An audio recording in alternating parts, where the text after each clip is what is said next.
Welcome to the Ballahack Airsoft briefing video. My name is Christopher Ratton. I'm the owner of Ballahack Airsoft Field in Chesapeake, Virginia, and I am making this video so you can be as prepared as possible before you come out and enjoy playing airsoft at this field. That way you have a good idea of what's going on. Now, first things first, Ballahack is just a bunch of swamps and some buildings in the middle of nowhere. We would be absolutely nothing without the great community that we have that spreads all over the East Coast, and we're incredibly thankful for every individual that comes out. But it's the people that make or break the game.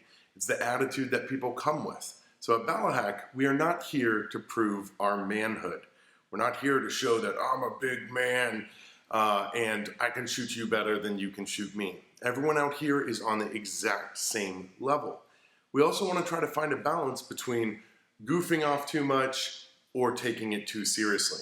No one wants to be intimidated when they come out and play airsoft, and no one wants to not be able to utilize tactics, teamwork, and communication because others aren't getting into the game enough. So we try to find that sweet balance that works for both airsoft veterans and for airsoft beginners. We meld it together into this beautiful thing, and we have a blast. Now, safety is the number one thing. Anytime you play airsoft, whether it's at this field, another field, or in your own backyard, it is a chance to push the sport into the future or to bring it to a screeching halt. We have to respect the technology we're using. Airsoft guns are dangerous. They can knock out eyes, they can knock out teeth, they can break the skin. So you must adhere to all of our proper safety requirements before you play. The most dangerous area at this field or any other field is the no fire zone. This is because eye pro and face protection is not required, which means that before anyone returns from gameplay going out onto the field, they must take their mag out of their gun, fire the rounds out of the chamber, put their safety on, put their barrel bag on, and remember, treat, never keep, keep. Always treat your weapon as if it's loaded. Never aim it at anything you don't intend to shoot. Keep your finger straight and off the trigger until you intend to fire, and keep your safety on until you intend to fire. If we do those simple things, we'll have no accidental discharges, and we will be good to go. Now, in the fire zone, you must have your eye pro on at all times, no exceptions. You never know when some super secret sneaky ninja is going to pop out of the ground and start shooting at you. Even if a player at Ballahack is to do this behind their eye pro, they will be either expelled from gameplay or expelled from the field. You are not just jeopardizing this sport, this community, this field, but you are jeopardizing the way you would live the rest of your life. You must have your eye pro on at all times out on the field and cannot take them off. Quick eye pro requirements: if you are over the age of 18, you just must have full seal eye protection with built-in foam. You cannot be wearing M-frames or anything that simply kind of floats behind there that will not protect your vision properly, and our insurance does not allow it. If you're over the age of 18 and you're not wearing lower face protection, which is your choice out here, it's a risk you take, I just suggest don't go clearing out rooms with a stupid grin on your face so you don't get your teeth shot out. That would not be good. We recommend that you wear some kind of lower mesh or cloth. If you are under the age of 18, you have to have at least lower face protection. Ages 16 through 17 can wear a single pane full seal goggle with lower mesh. It has to be metal or plastic that covers the nose and the mouth. It does not need to wrap to the ears. If you are between the ages of 15 down to 12, you must have full seal goggle system plus lower mesh that wraps all the way up to the ears. No exceptions on that. If you are 10 and 11 years old, you must have a full face paintball style goggle system that covers your entire face. Every gun must be chronoed every single time that they come out or after any possible modifications to ensure that players are shooting within the proper MEDs or minimum engagement distances for that gun, or to even find out if that gun is field legal. We used to simply go off of every gun being chronoed with 0.2 gram BBs. Under 400 FPS, you could engage at any distance. 400 to 420 FPS, you can't engage within 15 feet. And 421 to 500 FPS, which applies to single shot bolt action rifles only, you can engage within 75 feet. Now, we had to change these rules because of jewel creep that started happening, specifically with HPA guns and air systems that were more efficient with a heavier round. Jewel creep can occur in a regular gun or a regular spring rifle, so all guns are subject to chrono with .40 gram BBs. Our Jewel system is right on our website so that you guys can see it. It is right here, and I want to make sure, without going into everything, that you guys study that before you come out so you don't accidentally come out with a gun that is not field legal out here.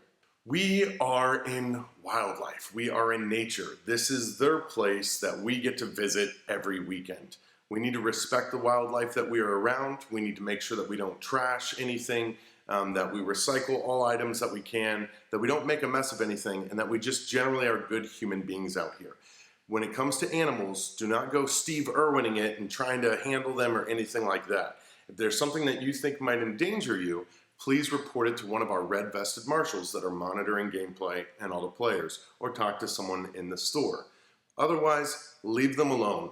Out of the tens of thousands of people out here, no one's been injured by an animal other than perhaps some bee stings. There's yellow caution tape that surrounds the entirety of the field. Do not go over it, do not go through it, don't shoot through it for any reason, or you may be expelled from the field. This gives a great buffer line, even though thankfully we're surrounded by swamps, 90% anyway, from any surrounding properties, and we must always adhere to that. The town at Ballahack, we have some multi-story buildings. It is not a parkour course. This is not a place so that you can flip out of windows and try to scale walls and everything. If you have a first floor window, there's no problem with you jumping through it or having a buddy boost you through it, but we want to make sure that you guys are always safe and aware of your surroundings. One thing that can ruin a day for you if you guys are not watching your footing and you twist your ankle or something like that, that puts you out the whole day, and my job is to make sure you get your money's worth out of the day. So be aware of your surroundings, be smart, don't do anything dumb that might get yourself injured. If you guys see someone doing something dumb, report it to a marshal, and we will take care of the situation. Now, airsoft is an honor sport. It requires honor, respect, integrity to play it properly, and one bad apple can infect the entire crowd. We have no problem kicking out one bad apple so that the rest of the players can have a good time. We have a system where marshals might take down players' names. Don't be offended if your name gets taken down. It's just to keep track. We do not give other players the power to get a player ejected from the field. However, at our own discretion, if we see multiple offenses, we might sit a player out for a period of time. If it happens again, they're ejected from the field or possibly banned from it. One of these things, guys, language. There's all kinds of people out here. You don't know what they're going through. You don't know anything like that. We want to make sure that we have a family-safe environment. Watch your language. Be a good example to younger players. Take them under your wing.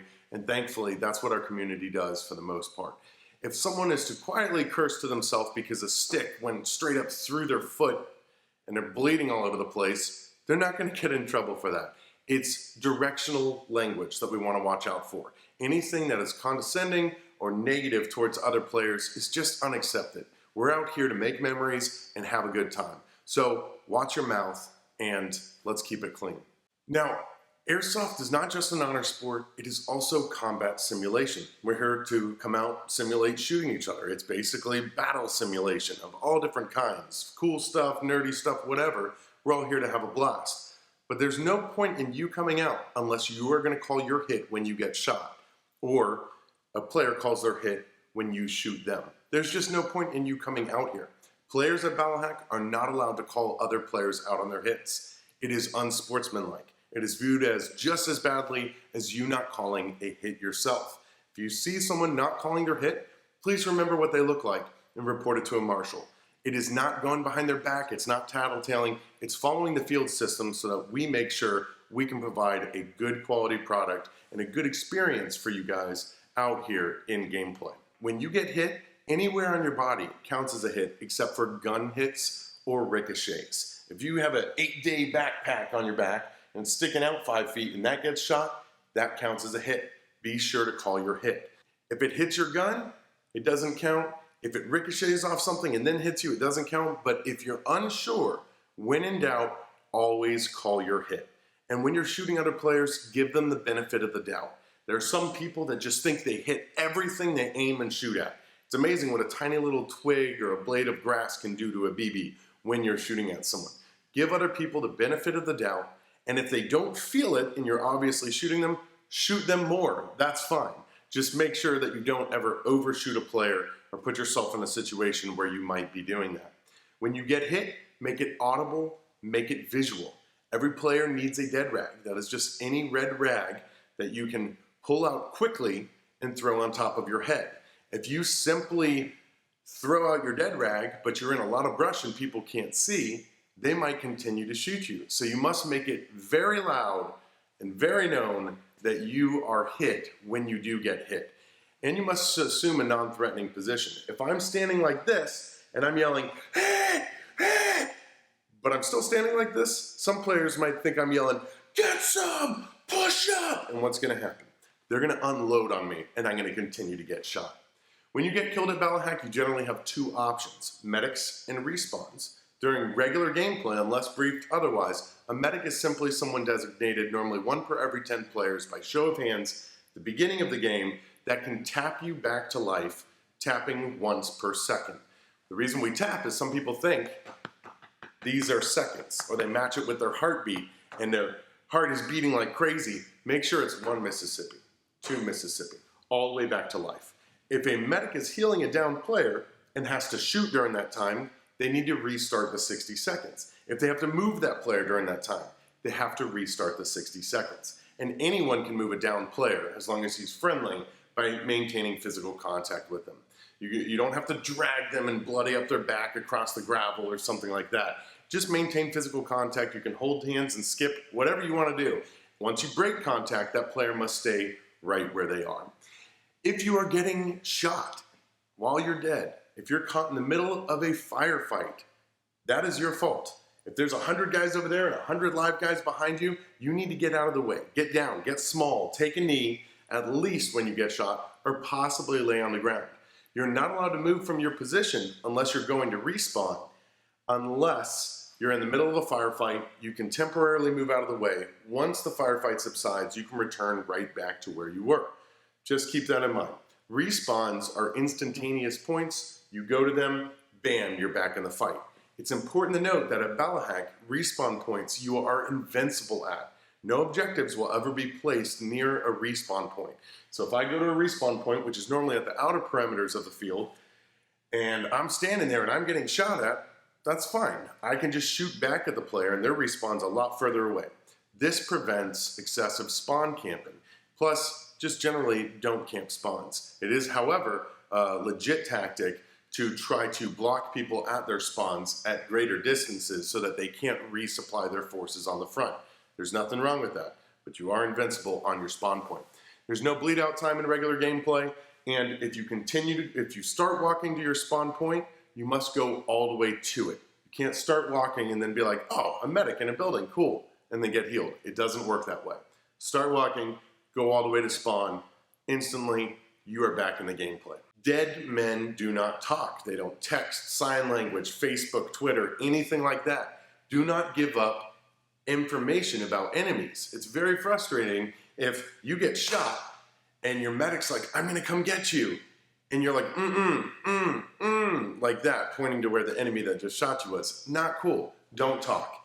If you're dead, you can say dead man walking, respawning, and oh my God, stop shooting me. Other than that, keep it shut and we'll be good to go. Now, because we're here to shoot each other, one of the best things that we did was we eliminated safety kills. A safety kill used to be something where you could yell bang bang or safety on a player when you get close to them. This became very confusing and actually created more dangerous situations than we wanted. A player might run into a building, see 10 guys and be like, safety kill, you're all dead. Well, they don't even know what's going on. They just say enemy and they turn around and start lighting you up. This is kind of bad. So at Ballahack now, for the last few years, and it's worked out great, if you see a player, engage the player. There's nothing wrong with, if they know it's gonna happen, coming around the corner, always try to aim center mass or aim for their gear and pop, pop, that's all it takes, and that individual is hit. At our field, when you're engaging another target, you must have a direct line of sight with them. By that I mean, if they're hidden behind a building or a vehicle, don't try to make it rain like artillery on them. Now, I don't mind you arcing the rounds if they're at a distance. We're limited by the technology that we have, as long as you have a direct line of sight with that target. But don't adjust your hop up, curve them around buildings like Wanted or the Matrix or anything. Direct line of sight, engage the target, you should be good to go. Another important rule is no full auto in 30 feet at Ballahack. There are certain guns that cannot go semi-auto, certain support weapons and what have you. Those guns will be taped a different color to make sure that everyone knows they cannot engage within 30 feet. If you're going to go into a building and breach it, you should have a secondary weapon, or just switch to semi if your gun has that capability. We do not want to get lit up with 50 rounds from 5 feet away. That is not cool. Also, just so you guys know, what I've learned over all these years is friendly fire is the #1 cause for full auto too close. Someone's giving cover from inside of a building. Someone outside is like, crossing! The guy inside doesn't hear. He's like, I'm just getting some, like that. He runs in front of him a few feet away, lights him up in the head. Not cool. Communication and situational awareness is the only real thing that's going to prevent that. But just keep in mind, if you might be within 30 feet, switch to semi-auto. If someone engages full auto within 30 feet, they may be expelled from the field or possibly banned from the field. Currently, we are not allowed to use smoke grenades, so please do not bring smoke grenades or any kind of pyro out onto the field whatsoever. We do, however, allow tornado grenades and thunder bees and cyclone grenades. Cyclones and tornado grenades are self-explanatory, but thunder bees are a little different. You are allowed to put BBs inside of a thunder bee shell. If you fill it up about 1/3 of the way, when the CO2 expands the casing, it blows up, it spreads those BBs. If you get hit by a BB from a grenade, call that hit. You are dead. If you think you're hit by a BB, call that hit. It's cool to die by a grenade every now and then. However, just because a thunder bee might go off and make noise doesn't mean it's a mini nuke that just killed everyone in the entire building. It doesn't work that way. We don't do proximity. We do if an actual BB hits you based off the technology that we have. Do not modify thunder bees in any way. Do not score the shell or drill a hole inside of the core, or you might be expelled from the field. It can become relatively dangerous. Also, no throwing thunder bees inside of our Connex boxes. That's like a massive loud bass drum. That is not good for people.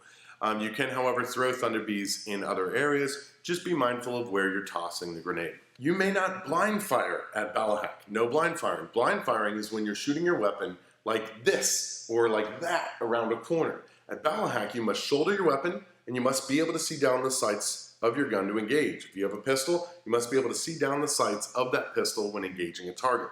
You may not stick your barrel through a small hole or something that shouldn't be there. General rule of thumb would be, if your head can fit through it, then you can shoot through it. Ideally, you should be presenting a target when shooting at another player. But we want to avoid situations where there's tiny cracks and people are firing through it. Plus, that can become dangerous because someone might not know if someone's right around that corner. At Ballahack, we have a 4-story tower building. You may not go on the 4th floor for any reason. The 1st, 2nd, and 3rd floors for certain games are open, others are closed, but you may not heal inside of the tower building. You have to be pulled out of the tower if you hope to be healed, and it can be just outside the door, that's fine.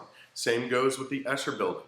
It's the 2-story structure. If you're on the 2nd floor of that building, you can be healed on the 1st floor, but not on the 2nd. So be pulled down to the 1st floor or go back to respawn if a medic cannot get to you. If there is some kind of emergency on the field, maybe a player's eye pro has fallen off, someone's been injured or something like that, you are to yell blind man. This is a new rule that we're instituting. We used to have them yell emergency. It didn't stick for some reason. Do not yell cease fire for an emergency. That's something that organically happens in gameplay when you realize for the last 20 minutes you've been fighting friendly forces, it's blue on blue, and someone finally communicates that or what have you. So yell blind man. In a blind man, everyone stands perfectly still, nobody moves, and you allow the field authority and our field EMTs to take care of whatever possible situation. We will then yell game on, game on, game on when the game comes back on and the situation has been resolved. Now, it's imperative that every player shows up and listens to the actual briefing at Ballahack, but these are just some basics to get you a little prepared. Make sure that you check out everything else on the website. Make sure that you check out and fill in an online waiver that we have available on the website. But the last thing I'll leave you with in this kind of short video is attitude, guys. If you come out expecting a great day here, you will have one. If you expect a mediocre day, you're probably going to have one. If you expect a sucky day, you're probably going to have one. And we don't want anyone having a mediocre or sucky day. So expect a great time when you guys come out here. Be the bigger man in the situation, whatever it may be, And just know, in Airsoft, something unfair is going to happen. You will be challenged. Your morals might be challenged in terms of you feeling like you should call something or not. Your tempers might be challenged because of how others are. But just be the bigger person. Rise above that. Follow the field systems, and you guys will have a blast out here.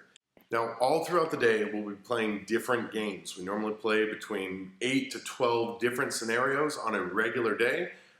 Large events have different rules, so always make sure that you're aware of what's going on. But before each scenario, listen to the briefing. Listen to the marshals, listen to the gameplay administrator that is out there that day, so that you have a better idea of what's going on, and so that you're not the weak link in pulling off a wonderful scenario that everyone's trying to pull together to do.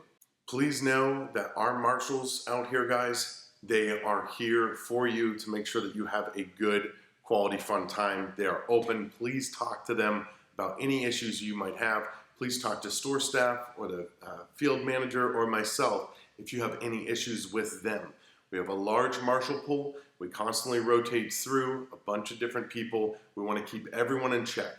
Ballahack is always open to any and every criticism of anything we can do to improve our field and our service we provide to you guys. And lastly, guys, thank you. Thank you for being a part of this. Thanks for making Ballahack a possibility, a place where we've just had tens of thousands of people come out and make memories and have a blast. I know I am thankful for it, and I really appreciate you guys making this possible. So you guys have a great day, and I hope to see you out at the field. Peace.